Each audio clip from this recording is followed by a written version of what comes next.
This story from Economic Times, India Times.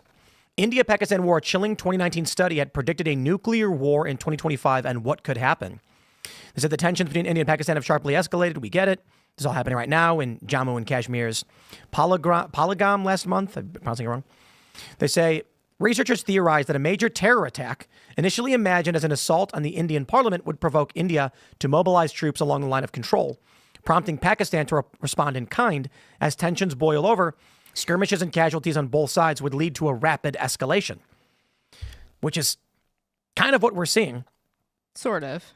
However, they go on to say, day one, Pakistan uses 10 tactical nuclear weapons, each with a yield of 5 kilotons within its own borders against Indian tanks.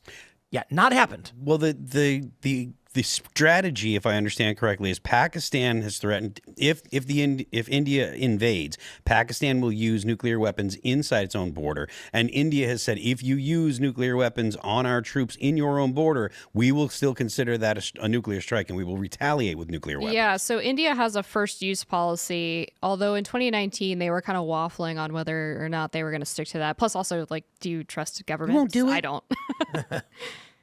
Well, to be fair, it says, according to the study, once Indian forces begin advancing into Pakistani territory, Pakistan's generals, fearing a conventional defeat, resort to nuclear weapons. Yeah. They say by day 2, Pakistan launches 15 more tactical nukes in response. India uses 20 strategic nuclear airbursts targeting Pakistani military installations and nuclear depots. Rather than halting the war, India's escalation prompts a deadly third day. Pakistan responds with 30 airbursts over Indian garrisons, naval bases. India retaliates. Global fallout. Assuming both countries possess around 250 nuclear weapons each, the researchers warn catastrophic consequences, 50 to 125 million immediate deaths, depending on weapon yield. Major Indian and Pakistani cities would be completely destroyed or rendered uninhabitable. Healthcare, transportation, energy, and finance would be in ruins. But the devastation wouldn't stop there. The climatic effects of the smoke and firestorms would impact the entire planet, potentially triggering famines that could affect billions. Right. Ramifications would be enormous and global in scope. Well, the good news is, although this there's still a lot of nukes that the two countries have, it's not 250 apiece. According to the Arms Control Association, India has 172 and Pakistan has 170 for a total of 342. So we're not quite at the level that this study predicted, which is good news. I mean, if they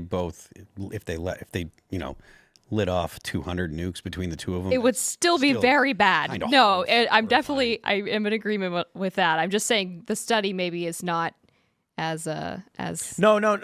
It says both countries possess 250. I think they mean in total. Oh, together. But it says each. 250 each. Oh, you're right. Yeah. I am incorrect. Because I'm looking at the numbers and I'm like, based on the numbers you gave, that's like 250. Or what did you say? 342. 342 collectively. Oh. It's like 170 apiece. What do you? Oh, okay. So it's still very high, but it's not quite there. Unless they have more now than what's been reported. Great.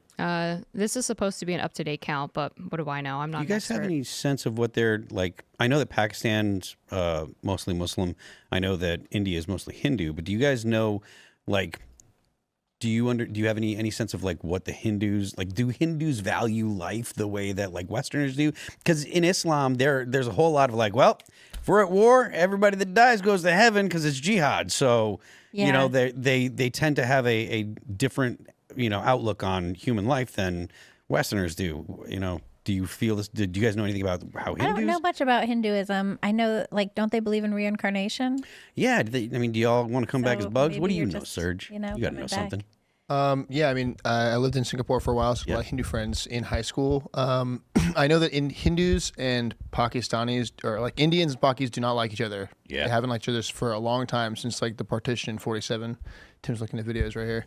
But I mean, I don't know. They definitely don't want to die. They don't like reincarnation. Isn't like that. Like you have to be like good in your life. You have to reach work off your dharma, right? You have to be working off dharma. If you're not doing that and you're just being a bad person altogether, it's not going to go well for you to reincarnate. It's not like the Japanese idea of as long as you die for the emperor, you're good. No, it's way more different than that. It's a lot deeper than that.